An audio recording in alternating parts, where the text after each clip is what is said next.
I was trying to look at how I could have the most impact, and I looked at analyzing my own life and my own impact, and realized that no one really is talking about carbon offsetting, and we all have a carbon footprint.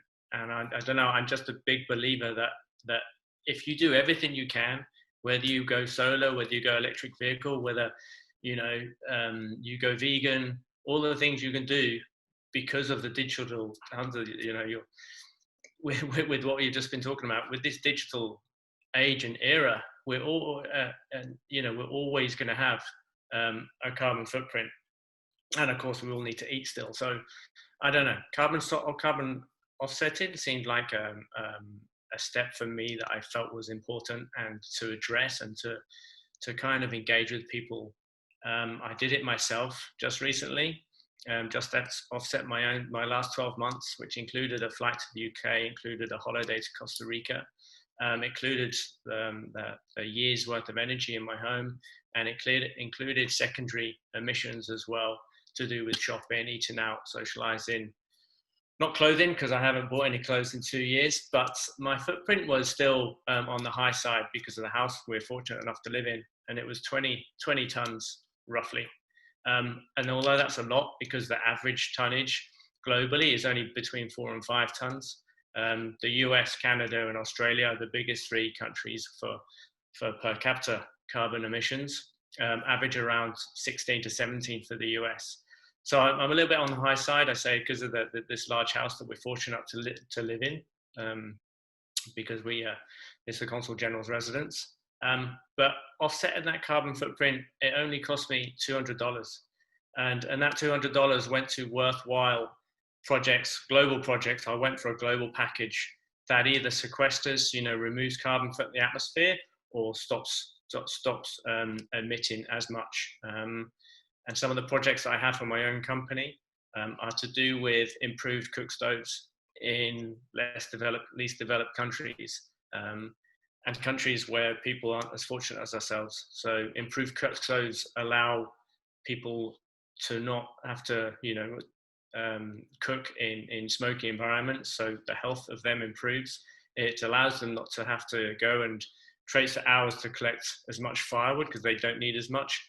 And obviously it's stopping deforestation, because they don't have to chop down as many trees to use for the wood. So there's loads of benefits with carbon offsetting, and it's just something that I really want to advocate for, and it's something I feel personally that we all have and we all should be responsible for. Not just, yes, definitely, obviously policy needs to change, and yes, definitely, industry needs to make their stamp and make their improvements, but we can all do so as well. So that's just something that I'm hoping that we can all start to do and start to be aware of, I guess. Thank you, Carl. Yeah, appreciate it. Molly, you're next on my screen, so I'll let you go. Hi, I'm Molly. Like Adam said, we studied together at the ECM program with Dr. Hunter Vaughan. I live in Pinecrest. I've lived in Miami for most of my life. I've never been to one of these meetings, but my parents are homeowners here in Pinecrest. So I feel like if I could some way get them involved, that would be great. My family has lived in Miami for 70 years, like 3 generations around. And I am saddened and anxious about the future of here. This is like an area that's very special to me and my family, and I would love to do anything I can to get involved and alleviate some of that anxiety. Fair. Thank you. Inigo? There we go. I was muted. Hey everybody. So as I said before, my name is Inigo. Hunter, thank you for the talk. It was incredible. I really appreciated, hearing everything you had to say.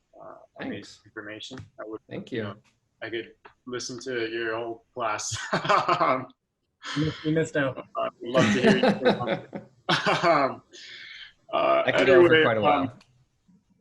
So you guys, I'm supposed to introduce myself. As I said, I'm an artist, and basically, I studied mechanical engineering and art at Lehigh University in Pennsylvania.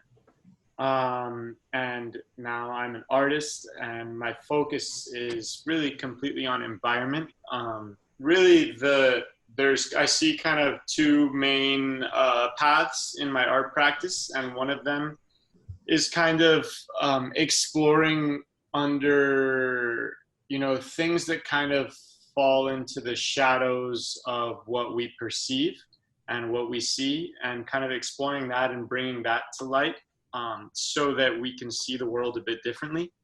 And then the other avenue that I'm trying to do is essentially trying to take in information like what you just gave us, and use that to sort of find pose unconventional solutions through art. So actually use art as a tool to find solutions, because none of the solutions are going to be, I don't think, through the normal avenues. So I'm saying we're going to have to find other ways to do that, which is very kind of complex, and I'm, building up a lot of things, and, trying to work on that. But yeah, big old mission right there. So yeah, that's me. Thank you, Inigo. Appreciate it. No problem. Ralph, I'm assuming you can hear us. If you can unmute yourself, you can introduce. Yeah. Hi. How's everybody doing? Yeah. So my name's Ralph Raposo. I'm a system analyst, and I work for Miami-Dade County. And I don't know much about this whole effort that you guys are doing, and that's why I joined, so I can learn more. My wife works in Pinecrest. She's a teacher, and through the years, I've noticed the artwork, and that's linked to Cortada Projects, and we've been to the marketplace in Pinecrest, and I think I've met you there. And so, and also there was a speaker from that went to my wife's class and talked about the mangrove project, the school, Pinecrest Elementary, Palmetto. So, there's just a lot of interest that we have in learning more about this, and, the rising waters and the effects of everything that's going on, with our society. And I didn't know about the fiber optics in the ocean. That's something I learned today that I had no idea we had, which is very interesting. Because I thought everything was more connected some other way, it was beneath the ocean. Very, very interesting. No, I mean. Sure, well, I'd be happy to talk a little bit about the Underwater HOA and what we're planning on doing. That's what I want to talk about anyway as part of this engagement and outreach group. But before I do that, I will let Brittany speak if her mic is potentially working better now. Say that again? No, I'm gonna let Brittany introduce herself now. If you would, you can go ahead and mute yourself. Oh, okay. I'll mute. Thanks.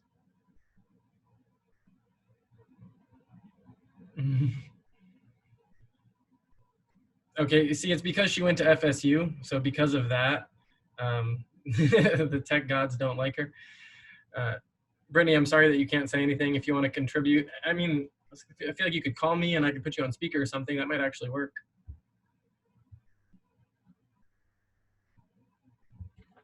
Okay, we'll do that.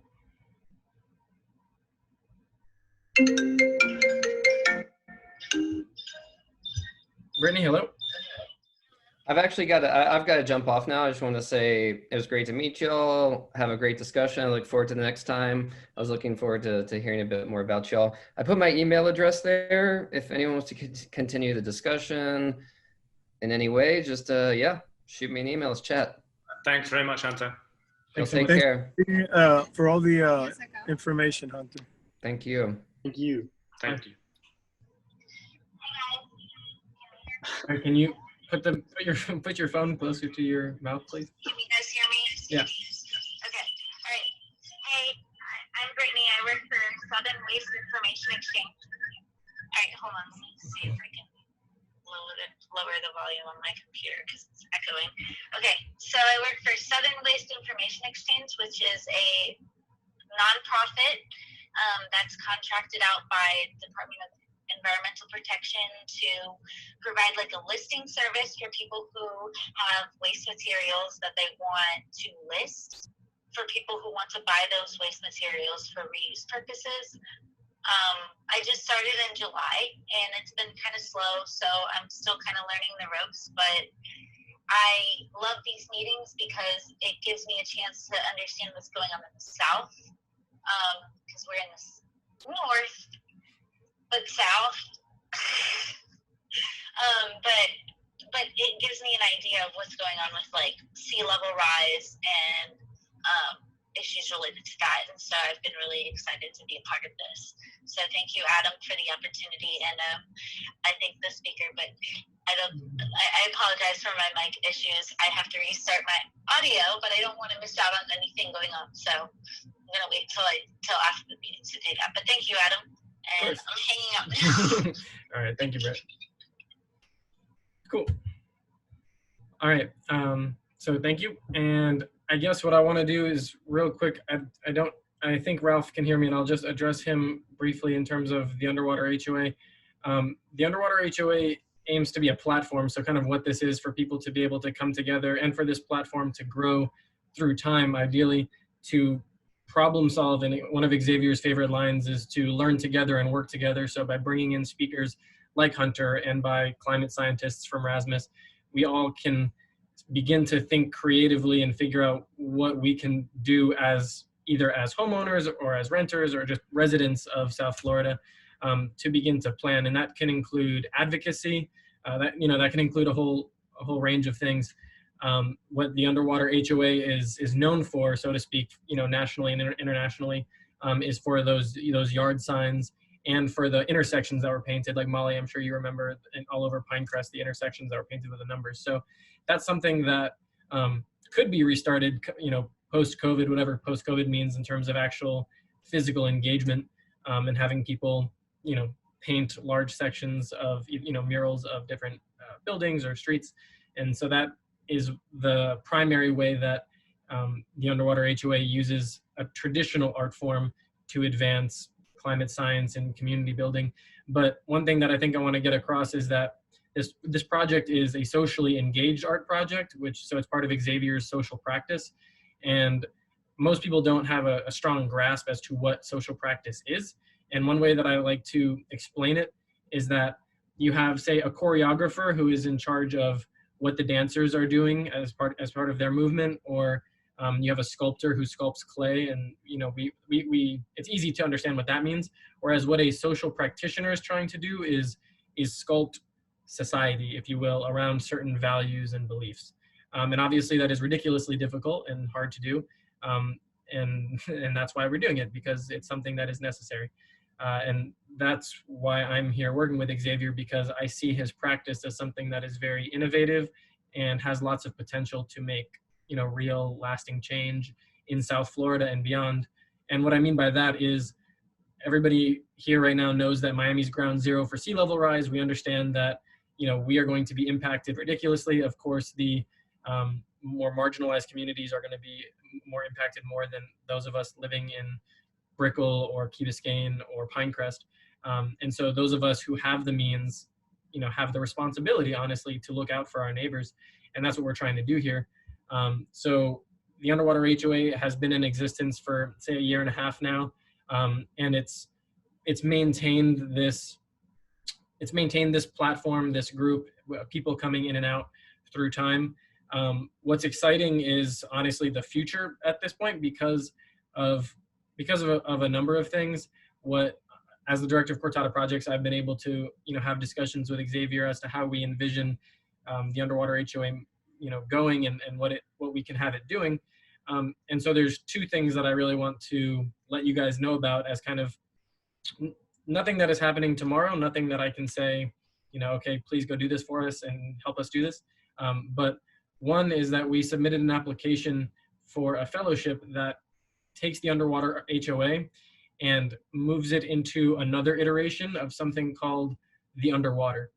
And the Underwater uses the Underwater HOA as a jumping off point, but it is, instead of focusing on, the value of your home and homeowners in particular, it's more focused on working with those marginalized communities and amplifying underwater voices. So those that are underrepresented, undervalued, underserved.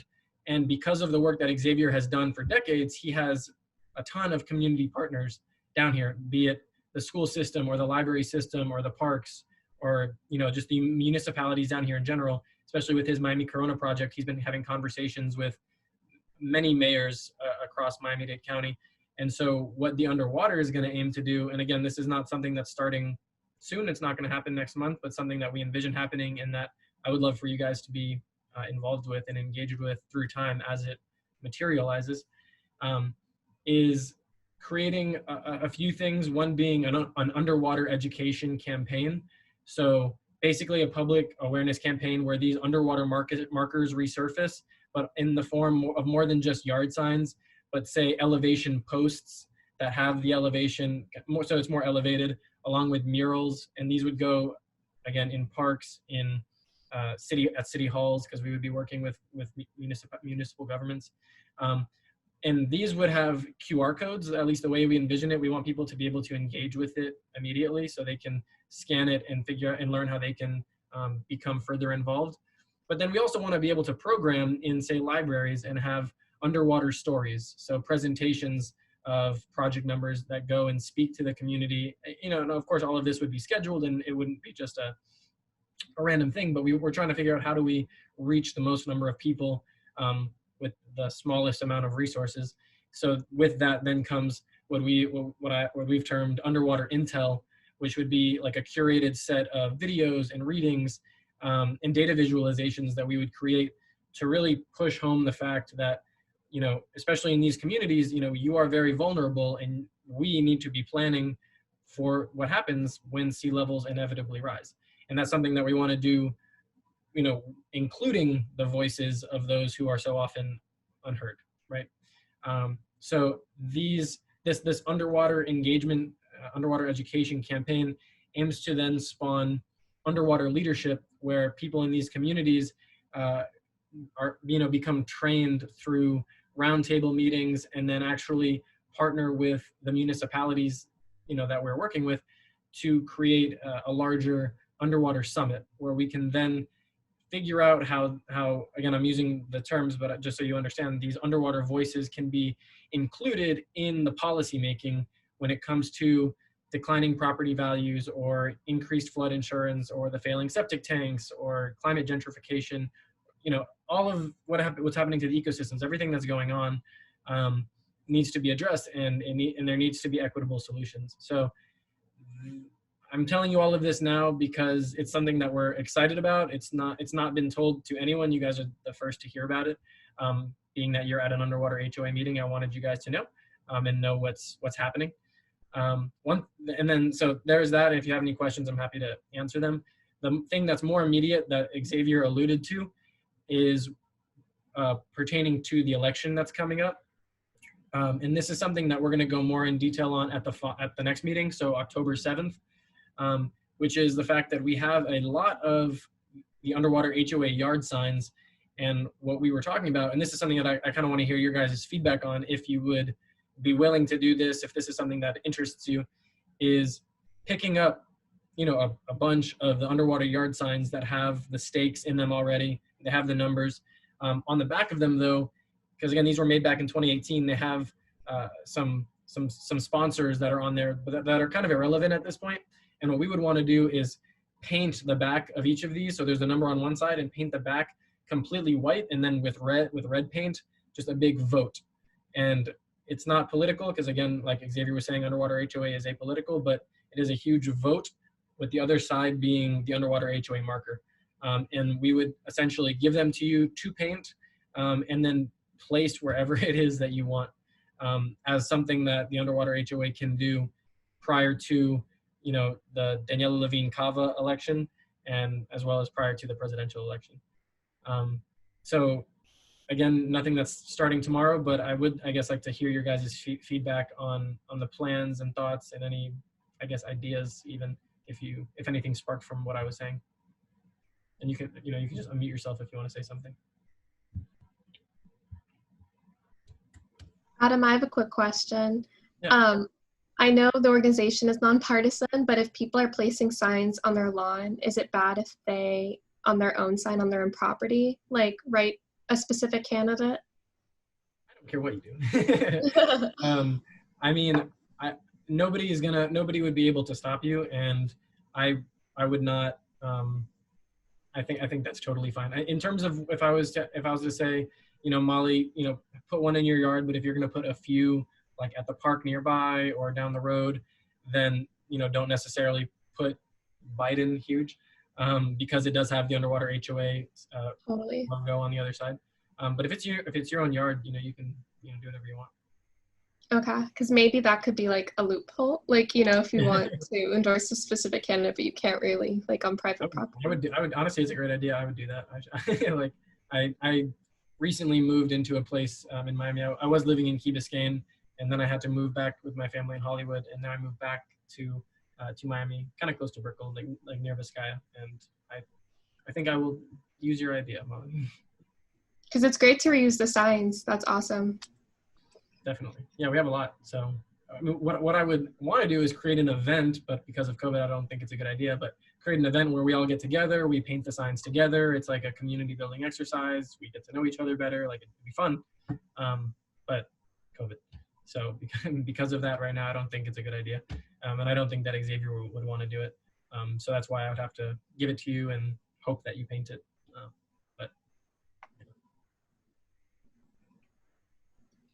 I just add, Adam, unfortunately, because of my wife's position, we have to stay neutral, unfortunately, even though from a personal perspective, I'm doing my own thing on social media. And if I see people saying they're not going to vote, I'm like, look, I'm from the UK. This isn't about the US and blue or red. This is about the world now, this time, because, for the environment, we need blue to win, right? So that's the kind of message I'm pushing. But yeah, happy to have HOA signs on our garden for sure, and any artwork. But yeah, we can't. I can't, and my wife, we can't vocally, say one way or the other. Unfortunately, yeah, that's fair.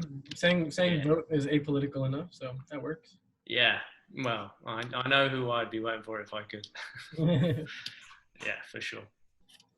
Cool. Ralph, are you trying to say something? Yeah, I was gonna say thank you for the explanation. I certainly understand better what you guys are trying to do, in helping the more unfortunate areas of Miami. And so these signs that you want to put all over wherever we want to put them, when would you be giving these out? I mean, I'm extremely busy right now because I bought a house recently and I'm remodeling it, and so, but I'd be willing to help if I can. But how many of these signs would you be giving out to each person? I think it would be, I mean, again, this isn't something that's starting tomorrow. We're going to talk about it more at the next meeting. So you have a month until the next meeting when we more formally talk about it amongst the whole group. And then at that point, we would probably plan like a pickup. I mean, the pickup location would be Pinecrest Gardens because that's where we're based. But yeah, it would be more than likely early to mid-October that happens. And now, yeah.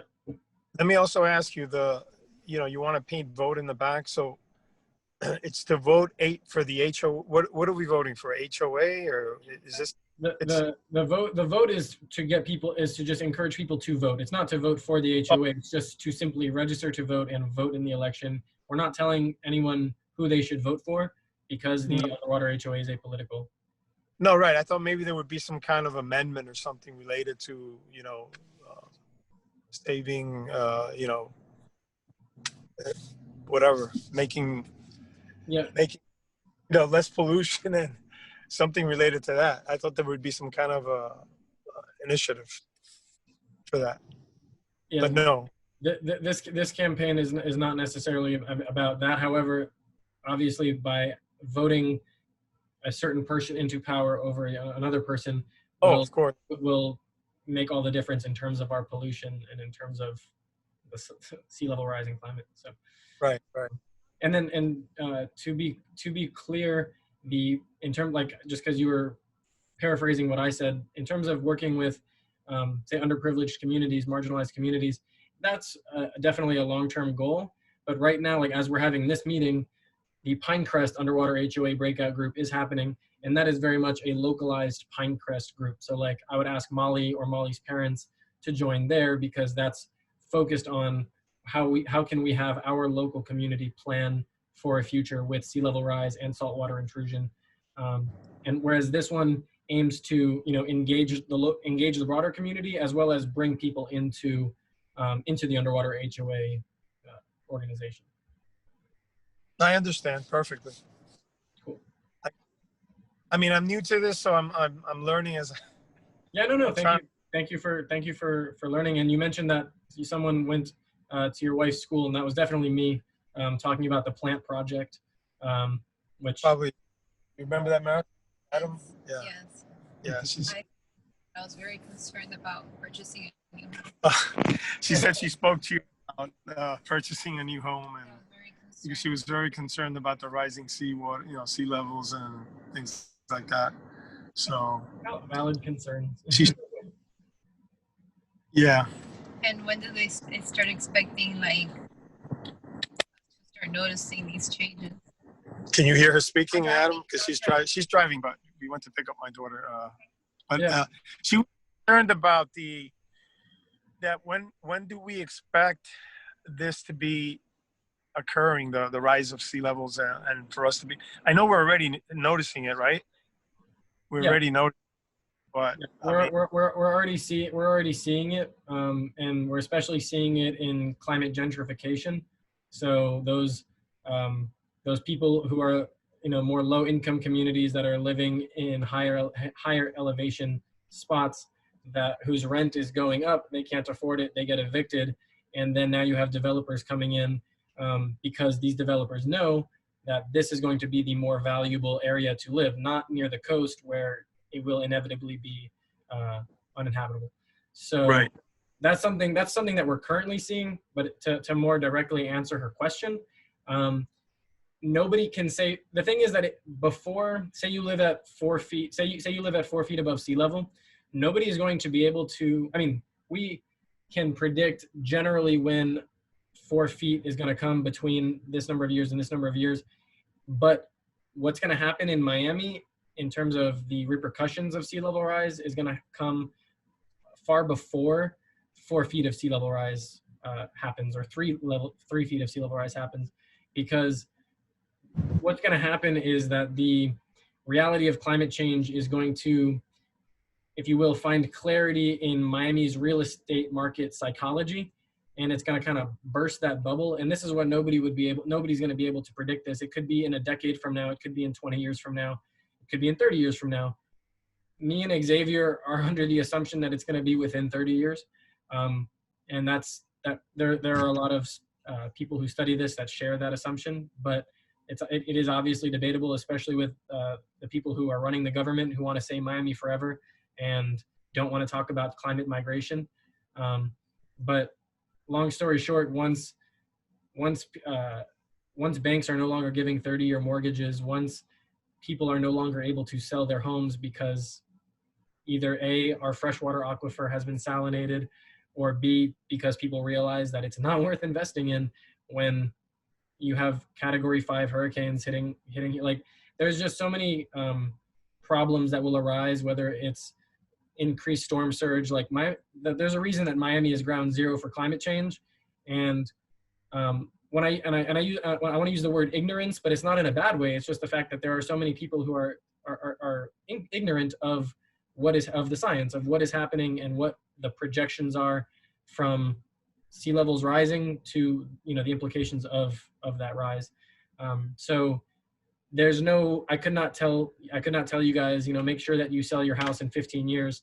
It's just something that you're going to want to keep your eye on, and I would say better safe than sorry, because again, nobody's going to know when all of this is going to go down, and then there's going to be a domino effect. So it's going to get worse quickly whenever this does happen. And I don't mean to sound like alarmist or extremist. That's just kind of what makes sense. No, and I've read a little bit about it, and I know that we, we're living on a bed of porous rock or whatever, and I know that once sea level starts coming in, it's going to contaminate our water, like you were saying, and if you have a septic tank, it's going to go through there, and it's, and basically when people start finding out about it, it hits the media, that's when everything's going to go crazy. So far, nobody talks about it. Well, that's the you can call them cranes of denial. So if you look at Miami Beach or downtown, like you see all of these cranes, like buildings are still going up, and when you have people in Kendall or Homestead or downtown Miami who see these cranes, they're like, oh, life's good, everything, people are still building, but the developers are going to get their return on the investment, right? They're going to flip it before anything happens. They're going to flip it quickly, and so they really don't have any of the risk. It's the people who buy it, or the people who buy it from the people who buy it, that are going to be burdened with this investment that will quite literally be underwater. So yeah, I mean, we have lots of problems to deal with, and the Underwater HOA aims to be part of the solution. Yep. No, I appreciate the information, because I mean, it's South Florida is just going to be a crazy place to live in, probably in 10 years or 15 years from now. And one of the things that I definitely would want to drive home is the fact is the inequity in what's going to happen.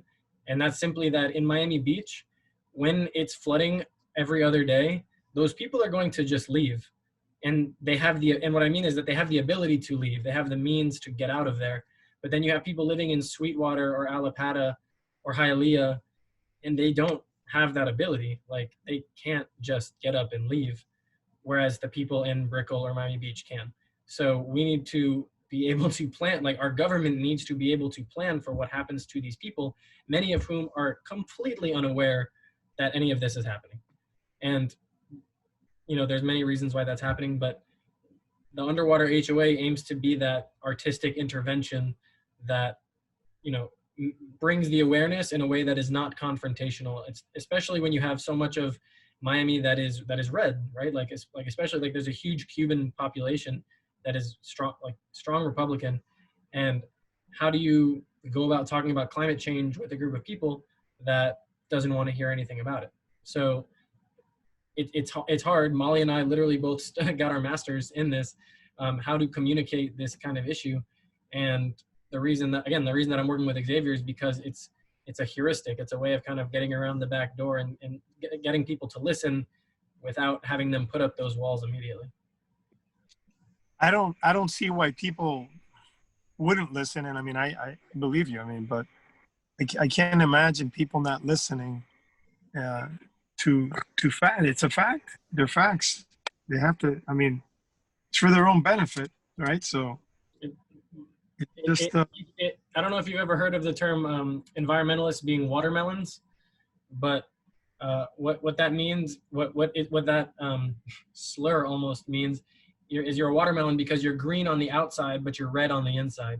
So you're posing as an environmentalist, but really you're a socialist or a communist, and that's what people think. A lot of people think of environmentalists as trying to push this socialist agenda, and we're just trying to, save all life on Earth. But I mean, it's crazy. I mean, if this ends up happening, and the thing is that what can we really do to avoid this from happening? I mean, the ice glaciers are melting, and I know that somebody like, I remember Al Gore was involved in all this stuff, and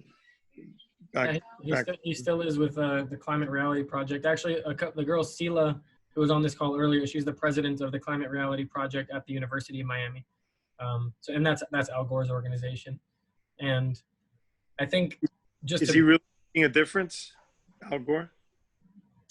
The Inconvenient Truth was great, as Molly could tell you. As we learned from Hunter, is that he's a political figure, and that is divisive. So although he had a great message that he was pushing, and he definitely made a difference in a lot of people's lives and in the communication of climate change, because it was a really powerful movie. If you haven't seen it, it's on like Amazon Prime, I think, for free, or not free, but at the same time, you have the whole other side of the political aisle saying this, this liberal hack, like he's in it for the money, like you know how much he's banking off of this, so throwing him under the bus for the work that he's trying to do. I think one of the points that you brought up, I would just bring back to what Hunter said, which is that in terms of personal responsibility, there are things that we can do, and like, Carl, you said the same thing, like, going vegan and like taking ownership of this. So whether that could be switching towards a plant-based diet, or not driving your car so much, or, there's a lot of things that we can do, but at the same time, there are just huge systems that need to change. The scale of the problem is so big, it is so foundational, that the constituencies of Miami, of the United States, need to demand that we transition to a renewable, like a clean, renewable economy, that we completely change the industrial animal agriculture system, that we change the way that we think about the environment and the way that we protect the environment. So there are just like huge things that need to happen. And even if all of us got one person to go vegan, like I would really love that. But we need those people that go vegan to also be protesting and advocating for change and voting and making a difference on an international scale, or, just more than just we do by riding our bike or putting a renewable light or an LED light bulb, fluorescent light bulb. So that's why we're here, though, right, Adam? I mean, we're all, more and more of us joining each week, or each, few weeks. So this is what it's going to take. Exactly. And what I do love, especially one of the points that I try to bring up when it comes to, like, I'm vegan, right? So when it comes to being vegan, as large as as low as my carbon footprint is relative to someone who's not vegan, I think where I make even more of an impact is in the conversations that I have with people about veganism and about a plant-based diet. So more than the fact that I'm not eating those cows is the fact that I was able to potentially influence people in their decision-making because I was able to bring up that conversation while we were at dinner that one time. And that's something that has a domino effect. So that's why, we don't want to think about it in such a siloed way. Right. Yeah. I mean, I haven't eaten beef in 10 years, but I'm not vegan though. I eat chicken and pork and fish and all that, but I don't eat beef. At least I'm. Yeah, that's something. It's a step. It helps. Every little helps. Exactly. But because I know cows create a lot of pollution, from the waste to. Definitely. So, but I mean, New York City, Manhattan is also in a bad situation. I mean, I was reading about that because they're very low, the sea level. There's so many coastal communities that are currently being affected, and so many more that will be in the next, like within, honestly, all of our lifetimes. Like, it's going to be really crazy to see. And it's funny because I think we have, especially if you're on social media, you see people talking about like, oh my God, 2020, like never going to forget 2020. Like, I can't wait till 2021. But it's like, there's so many worse things that are going to happen than like the COVID pandemic. And it's just wild that people think like, oh, it's just going to go back to normal and everything's going to be fine, when we have like the climate crisis smacking us in the face, along with just rampant corruption around the world. So anyway, I digress. I hope that when people start finding out, everybody doesn't start selling their homes and fleeing South Florida, and instead of trying to fix the problem, just abandoning the problem, because that would be sad. It would be very sad. But I guess that's really why, I mean, it's coming on 9 o'clock now, so I don't want to keep you guys here for much longer, but I guess I'll just say that I hope that you found this engaging and informative and enjoyable, and that you guys will be back at the next meeting in October. And that, again, we can grow this so that more than our personal, life choices, we can get that more systemic change to happen. I got it. All right. Well, thank you very much for the information, and hope to see you next time. Take care. Take care, Adam. Thanks, Adam. Thanks, Molly. Good to Nice see to see you virtually. you. Yes. See you at the Pinecrest Farmers Market one day. One day soon, hopefully. Yeah, likewise. Thanks very much, Adam. Thanks, everybody. Thank you, Carl. Thank you, Adam, and everyone else for joining. Take care, everybody. Bye-bye. You guys- Bye.